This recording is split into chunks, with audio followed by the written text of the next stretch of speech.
পবিত্র কোরআনে দুইটি বিষয়কে আল্লাহ তাআলা খুব গুরুত্ব দিয়েছেন। বারংবার এই দুইটি বিষয়ের কথা আল্লাহ তাআলা উল্লেখ করেছেন। একটি হলো আল্লাহ তাআলার ইবাদত করা, আরেকটি হলো আখিরাতের প্রতি ঈমান আনা। এই দুইটি বিষয়কে আল্লাহ তাআলা খুব গুরুত্ব সহকারে উল্লেখ করেছেন। কোরআনের প্রতিটি পৃষ্ঠায় কোনো না কোনোভাবে এই আখিরাতের কথা আল্লাহ তাআলা উল্লেখ করেছেন। একজন মুমিন সঠিক পথ থেকে পথস্খলন বা পথভ্রষ্ট হওয়ার দুইটি কারণ রয়েছে। একটি হলো আল্লাহ তাআলার সাথে শরীক করা, আরেকটি হলো আখিরাতের প্রতি ঈমান না আনা। একজন মুমিন দুনিয়ামুখী হওয়ার কারণে অথবা শয়তানের প্ররোচনার কারণে আখিরাতের জীবনকে অবজ্ঞা করতে থাকে। এই ভয়ঙ্কর পথস্খলন থেকে মুমিনকে রক্ষা করার জন্যে সদা সর্বদা আখিরাতের বিষয়গুলোকে স্মরণ করা খুব প্রয়োজন।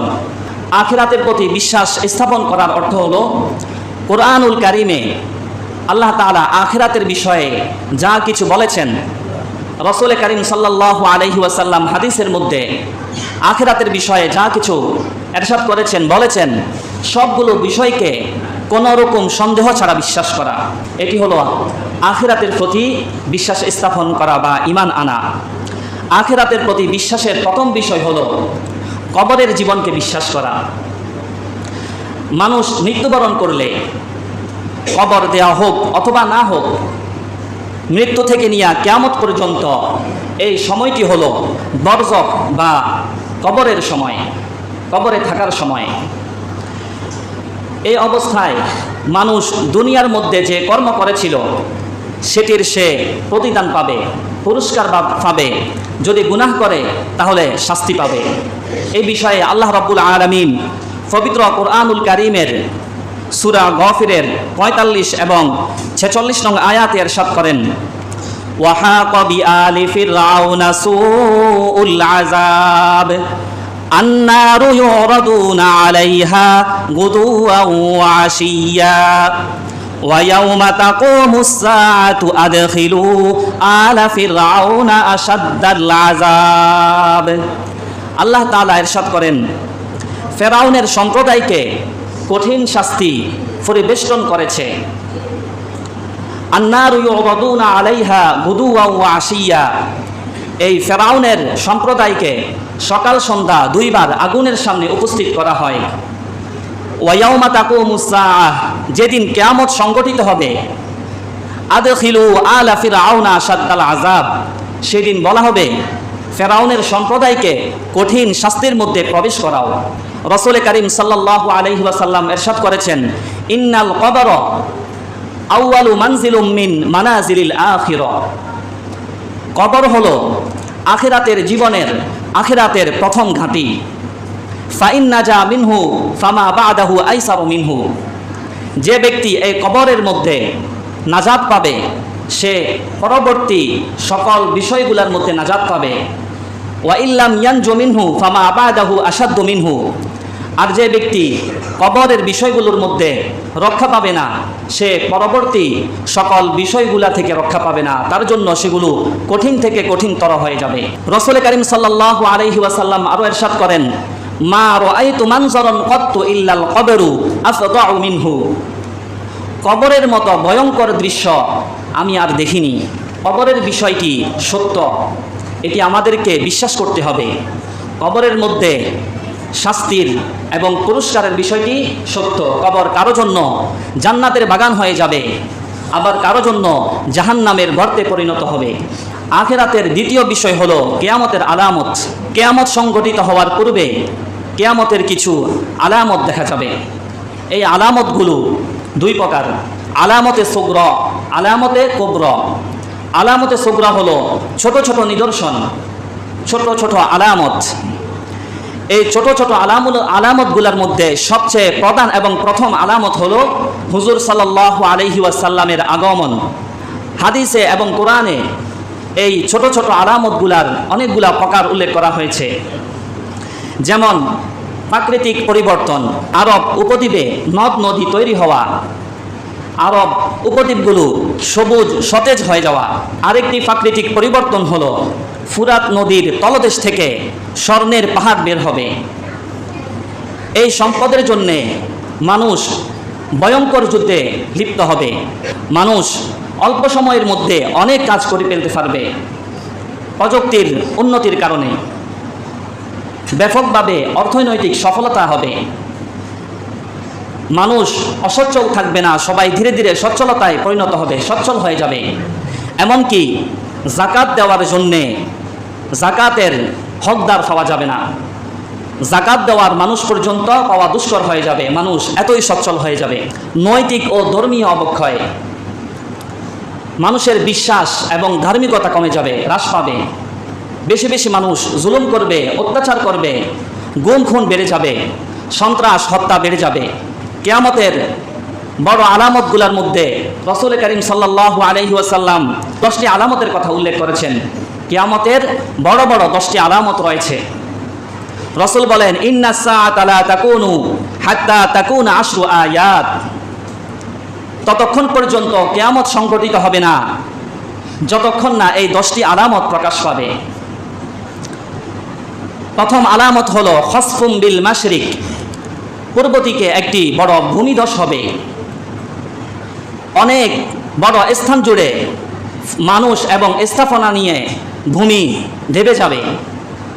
এরকম একটি ভূমিধস পশ্চিম দিকে হবে, খসফুম বিল মাগরিব। আরও একটি ভূমিধস হবে খসফুম ফিল জাজিরাতিল আরব, আরব উপদ্বীপে একটি ভূমিধস হবে। এই তিনটি কিয়ামতের বড় আলামতের মধ্যে তিনটি। 4 নম্বর আলামত হলো ওয়াদ্দুখান, এক ধরনের ধোঁয়া বা কুয়াশা আকাশ থেকে আসবে। এই কুয়াশা পুরা পৃথিবী জুড়ে ছড়িয়ে পড়বে। এই ধোঁয়া বা কুয়াশা এটি মুমিনদের জন্য হবে সর্দি কাশি অথবা জ্বরের মতো অনুভব হবে মুমিনদের কাছে। আর যারা বেঈমান কাফের তাদের কাছে এটি যন্ত্রণাদায়ক এবং শ্বাসরুদ্ধকর অবস্থা তৈরি করবে, মারাত্মকভাবে তাদেরকে কষ্ট দিবে। এই ধোঁয়া 40 দিন পর্যন্ত স্থায়ী হবে। 5 নম্বর আলামত হলো দাজ্জাল, দাজ্জালের আবির্ভাব হবে। দাজ্জাল আসবে, দাজ্জালের এক চোখ কানা হবে, কিন্তু তার ফিতনা হবে মানব ইতিহাসের সবচেয়ে বড় ফিতনা। সে নিজেকে খোদা দাবি করবে, মানুষদেরকে বিভিন্ন অলৌকিক বিষয় দেখিয়ে সে বিভ্রান্ত করবে। 6 নম্বর আলামত হলো দাব্বাতুল আরদ, ভূমির প্রাণী। জমিন থেকে, পৃথিবী থেকে এক ধরনের প্রাণী বের হবে, তারা মানুষের সাথে কথা বলবে। তারা ঈমানদারদেরকে তাদের কপালে ঈমানের চিহ্ন দিয়ে দিবে এবং কাফেরদেরকে তাদের কপালে কুফুরের চিহ্ন দিয়ে দিবে। 7 নম্বর আলামত হলো ইয়াজুজ মাজুজ। ইয়াজুজ মাজুজ 2টি জাতি, তারা বর্তমানে একটি প্রাচীরের মধ্যে আবদ্ধ আছে। কিয়ামতের পূর্বে এই প্রাচীর ভেঙে যাবে, তারা পৃথিবীতে ছড়িয়ে পড়বে। তারা পৃথিবীর সকল শাক সবজি, গাছ লতা, তরুলতা, সকল প্রাণী তারা খেয়ে ফেলবে। মানুষদেরকে তারা অনেক বেশি কষ্ট দিবে। আল্লাহ তাআলার হুকুমে হযরত ঈসা আলাইহিস সালাতু ওয়াস সালাম এবং মুমিনরা তাদের ব্যাপারে বদদোয়া করবে, তখন আল্লাহ তাআলা তাদেরকে ধ্বংস করে দিবে। কিয়ামতের 8 নম্বর বড় আলামত হলো তুলুউশ শামসি মিন মাগরিবিহা, সূর্য এখন পূর্ব দিক থেকে উদিত হয়, পশ্চিম দিকে ডুবে। কিয়ামতের পূর্বে একদিন হঠাৎ সূর্য পশ্চিম দিক থেকে উঠবে, তখন থেকে মানুষের তাওবা আর আল্লাহ তাআলা কবুল করবেন না। এই জন্যে যখনই কোনো ভুলবশত গুনাহ হয়ে যাবে সাথে সাথেই তওবা করে ফেলা, অপেক্ষা না করা। 9 নম্বর বড় আলামত হলো নারুন তাখরুজু মিন কুরাতি আদানিন তারহালুন নাস, ইয়ামেনের ইডেন অঞ্চল থেকে একটি আগুন বের হবে, যে আগুন মানুষদেরকে তাড়িয়ে সিরিয়ার শামের দিকে নিয়ে যাবে। এটি হলো কিয়ামতের ময়দানে, হাসরের মাঠে মানুষদেরকে একত্রিত করার একটি মাধ্যম, একটি প্রক্রিয়া। 10 নম্বর বড় আলামত হলো নুজুল ঈসা বিন মারইয়াম, হযরত ঈসা আলাইহিস সালাতু ওয়াস সালামের আগমন। হযরত ঈসা আলাইহিস সালাতু ওয়াস সালামের উম্মতরা তিনাকে হত্যা করার জন্যে প্রোগ্রাম করেছিল, তখন আল্লাহ তাআলা তিনাকে কুদরতিভাবে আকাশে নিয়ে যান, আসমানে নিয়ে যান। তিনি কিয়ামতের পূর্বে দামেস্কের সাদা মিনারের কাছে অবতরণ করবেন। এটি হলো কিয়ামতের বড় 10টি আলামতের 10 নম্বর আলামত। তিনি দজ্জালকে হত্যা করবেন, তিনার হাতে দজ্জাল নিহত হবে। আল্লাহ রাব্বুল আলামিন পবিত্র কোরআনুল কারীমে এই কিয়ামত সম্পর্কে অনেক আয়াত নাযিল করেছেন। সূরা ইব্রাহিমের 48 থেকে 51 নং আয়াতে আল্লাহ তাআলা ইরশাদ করেন, ইয়াউমা তুবাদদালুল আরদু গায়রাল আরদি ওয়াস সামাওয়াতু ওয়া বারাজু লিল্লাহিল ওয়াহিদিল কাহ্হার। যেদিন পৃথিবী অন্য পৃথিবীতে পরিবর্তন হয়ে যাবে, ওয়াস সামাওয়াতু আসমানসমূহ অন্য আসমানে পরিবর্তন হয়ে যাবে, ওয়া বারাজু লিল্লাহিল ওয়াহিদিল কাহ্হার, মানুষরা আল্লাহ তাআলার সামনে উপস্থিত হবে, যিনি ওয়াহিদ এক এবং পরাক্রমশালী কাহ্হার। ওয়াতারুল মুজরিমিনা ইয়াউমাইযিন মুকাররানিনা ফিল আসফাদ। সেদিন আপনি দেখবেন অপরাধীদেরকে শিকলে আবদ্ধ করা হয়েছে, তাদেরকে তাদের হাতে তাদের পায়ে শিকল বাঁধা হয়েছে, শিকল দিয়ে তাদেরকে বেঁধে ফেলা হয়েছে।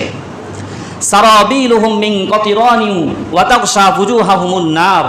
তাদের পোশাক হবে আল কাতরার উত্তপ্ত তামার পোশাক হবে।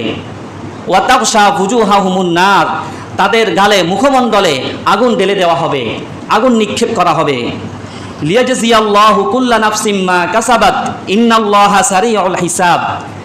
এটি এই জন্য করা হবে যে আল্লাহ তাআলা প্রত্যেক মানুষকে তার নিজের কর্মের প্রতিফল আল্লাহ তাআলা দিবেন। ইন্নাল্লাহা সারিউল হিসাব, খুব দ্রুত আল্লাহ তাআলা হিসাব গ্রহণ করবেন, হিসাব গ্রহণ করেন। কিয়ামত নিয়ে আল্লাহ তাআলা সূরা জিলজালের মধ্যে ইরশাদ করেছেন, ইযা জুলজিলাতিল আরদু জিলজালাহা। যখন পৃথিবী তার প্রবল কম্পনে প্রকম্পিত হবে, ওয়া আখরাজাতিল আরদু আসকালাহা, পৃথিবী তার বুক থেকে সকল খনিজ সম্পদ বের করে দিবে। ওয়া ক্বালাল ইনসানু মা লাহা, মানুষ ভয়ে বলবে এই পৃথিবীর কি হলো। ইয়াউমাইযিন তুহাদ্দিসু আখবারাহা, পৃথিবী তার সকল বৃত্তান্ত বর্ণনা করতে থাকবে। বিআন্না রাব্বাকা আওহালাহা, এটি এই জন্য করবে যে আল্লাহ তাআলা পৃথিবীকে আদেশ দিয়েছে। ইয়াউমাইযিন ইয়াসদুরুন নাসু আশতাতাল লিয়ুরাউ আমালাহুম, সেদিন মানুষ দলে দলে বিভিন্ন দলে দলে বের হবে। লিয়ুরাউ আমালাহুম, তাদেরকে তাদের আমলনামা দেখানো হবে। ফামান ইয়ামাল মিসকালা যাররাতিন খায়রান ইয়ারা, যে কেউ অনুপরিমাণ ভালো কাজ করেছে সে সেটা দেখবে। ওয়া মান ইয়ামাল মিসকালা যাররাতিন শাররান ইয়ারা, যে কেউ অনুপরিমাণ যাররা পরিমাণ খারাপ কাজ করেছে সেটাও সে দেখবে। আল্লাহ রাব্বুল আলামিন সূরা আবাসার 34 থেকে 42 নং আয়াতে ইরশাদ করেন, ইয়াউমা ইয়াফিরুল মারউ মিন আখি, সেদিন নিজের ভাই নিজ থেকে মানুষ থেকে ফালাবে। ওয়া উম্মিহি ওয়া আবি, মা বাবাও ফালিয়ে যাবে। ওয়া সাহিবাতিহি ওয়া বানি, স্ত্রী সন্তানরাও ফালিয়ে যাবে, দূরে চলে যাবে। দেখলেও না দেখার ভান করবে, একদিক দিয়ে দেখলে অন্যদিকে চলে যাবে। লিকুল্লি ইমরিইন মিনহুম ইয়াউমাইযিন শাআনুন ইউগনি, প্রত্যেকেই এমন ব্যস্ততায় ব্যস্ত থাকবে, কারো খবর নেওয়ার তার কোনো সুযোগ থাকবে না। সে শুধু নিজেকে নিয়েই সে চিন্তা করবে। ওয়ুজুহু ইয়াউমাইযিন মুসফিরা, সেদিন অনেক মানুষের চেহারা উজ্জ্বল থাকবে। দাহিকাতুম মুস্তাবশিরা, হাস্যোজ্জ্বল এবং আনন্দিত থাকবে। ওয়ুজুহু ইয়াউমাইযিন আলাইহা গবারা, সেদিন অনেক মানুষের চেহারায় ধুলোবালু থাকবে, মলিনতা দেখা দিবে। তারহাকুহা কতারা, অন্ধকার তাদেরকে আচ্ছন্ন করে নিবে। উলাইকা হুমুল কাফারাতুল ফাজর, এরাই হলো কাফের এবং গুনাহগার পাপাছাড়ি।